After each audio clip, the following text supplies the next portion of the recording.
Okay, here with Angelo, doing a recap of his freshman year at Drexel University. Angelo, what was your highlight of your freshman year, academically? Academic highlight was third term, obviously, when I secured my everything pretty much.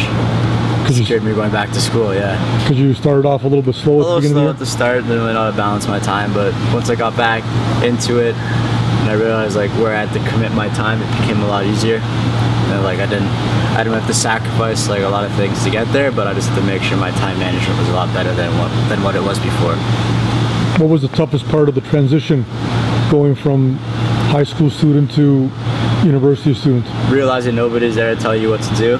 When you go to class, your profs don't tell you got homework due. If you don't do the homework, you don't get graded on the homework. If you do the homework, you get graded on it, but they won't tell you either way to do it or not to do it. It's supposed to be your responsibility to tell you, or to tell yourself to do it. And that was like the biggest struggle, because to start, like, I really didn't know, or I knew I had work, but you just didn't remind yourself enough to do the work, because you one to class every single day to the same teacher, and they would tell you every day that you had work to do this certain day, or a test that was due this certain day. It's all just in the syllabus at the beginning of the term, and then you got to make sure you don't miss anything. And I'm sure it was also difficult to balance your golf obligations with your academic obligations. That was also very hard, but I would say it wasn't as hard as just like time management, because, well, it is time management, but I had that opportunity in high school to try and figure out how to do that stuff golf-wise, but when there's nobody there like telling you what to do, that's a lot harder. The golf was hard, but it just wasn't as hard as like the academic part. And in particular, because the month of September, because you start late in Drexel, you don't start till the last week of September. Yeah, you've already got three or four tournaments under your belt by that time. Yeah, so like there's not as much golf going on in the fall term, but in the winter term it gets a lot tougher with like more practice and workouts, and that's when you got to make sure that obviously you're dedicating your time to where it has to be dedicated until you finish the stuff that you need to get done in your day. And how about the students that you've met at Drexel? Did you meet some good people from different places? I met a lot of good people from a lot of different places. Wouldn't say I hang out with the athletes as much, but it's just because like everybody lives in different buildings. You don't really see the people that are on the sports team unless they live in your building or you have a class with them. So it was pretty much to start as people that were in my building that I would hang out with, and then kind of met people in class, but mostly it's just who you live with in your dorm, and like who you associate with the most, like who you just find like common interests with.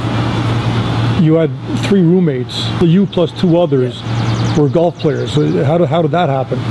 Well, that was all coordinated. Me and then the 2 other freshmen coming in Drexel was all coordinated, but the other roommate was on the tennis team, and that wasn't coordinated. That was just kind of a random athlete pick, but we got really lucky with that one as well. He's also a good dude. And then what about the profs that you've met over the year? You know, sometimes profs can be very influential on your life going forward. Is there any profs that stood out during your freshman year? Well, the profs will stand out for 2 different reasons. 1, because they gave you a really good grade, or 2, because they gave you a really bad grade, or they didn't do something that you like what they did. And like the biggest thing is like you can't influence their decision unless you do all the proper stuff. And you just got to get the work done, because they won't change your grade just if you send them an email at the end of the year say like, yeah, my grade's bad, like I need help with it, like you could say in high school, and they might give you a couple extra % to get you up a letter grade. At Drexel, they're not going to help you out at all as if you didn't put any time into it. If they see you're putting time into it, they may help you out a bit, but most of the time they won't help you out. And then on top of that, some of them are like understanding with athletic commitments, and then some other ones aren't very understanding with athletic commitments, and you just gotta be able to deal with both types of people on a daily basis. You don't really know what you're gonna get sometimes, but that's why I always get prepared for it. So you just took my next question. So some profs understand your athletic obligations and others don't really care about it? Some understand, some don't care. Like I had one prof who I had to miss, I think, a class because of golf, or 2 classes because of golf. And then I missed another class because of my knee. This was like more of an athletic class, and I missed that. I had to sit out for a class because of my knee, and he dropped my letter grade about like from an A to a B plus, I want to say, just because I had to sit out that class. And like that's what doesn't make any sense, because you count it as an unexcused absence, along with the other 2 golf tournaments that I was playing, where I had my like athletic sheet for Drexel. So that's why it's like some people don't care if you're an athlete there, and then other teachers like really appreciate if you're an athlete at the school. How about your golf team? You guys won 3 tournaments this year. Yep. That must have been pretty exciting.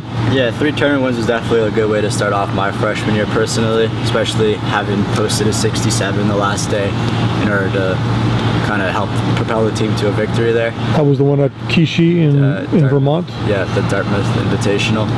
So that was our first win of the season, and then that was probably like the best one in my opinion, just like the highest competition, like a lot of really good teams there, and we played really, really well. Me and Aaron, the senior on our team, both shot 67s the last day to, I don't know, just like get, what was it, sneak by pen, I think? Sneak by pen that day. So it was a pretty good round of golf, and overall pretty good tournament. So that was probably my favorite tournament as well this year, just because of the good memories. And then you got some changes for the team this year. 2 seniors have left, and one of your freshmen left, and you've got a new freshman coming in, and a transfer coming in. Yeah, confirmed 1 new freshman and 1 confirmed new transfer. Yeah, so 2 seniors are gone, and then one of the other freshmen is gone. So how's the team looking right now? What do you think the team's going to do for the sophomore? See, for your sophomore? I think we're really solid. I think we have a lot of good talent that's pretty young still.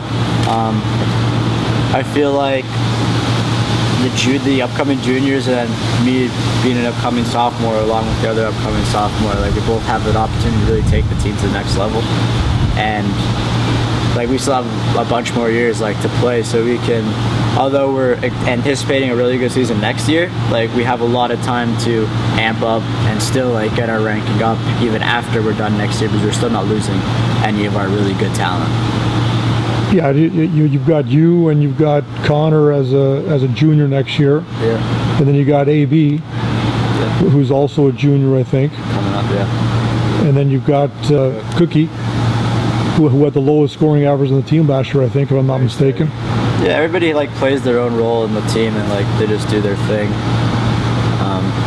Like people play like steady, and then there's other people that may shoot like a 69, 68, 67, or a 77. So you just got to be aware that somebody may not play well, but that's why there's only 4 scores that count out of 5, and when your teammates end, you got to pick them up and like make sure you put a better score up when they're not playing well, because they'll most likely put a good score up when you're not playing well. Every shot matters. Yep. And when you're on a tournament, you never know what the other guys are scoring, so you got to try and grind every shot. Exactly. Alright guys, thanks for watching this Q&A. There's going to be a lot more of these coming out throughout the summer as I do certain things. Obviously after my tournaments, we'll probably do something very similar to this, and then before I leave for Drexel again, something very similar to this. That's it guys, thanks for watching, have a great day. Peace.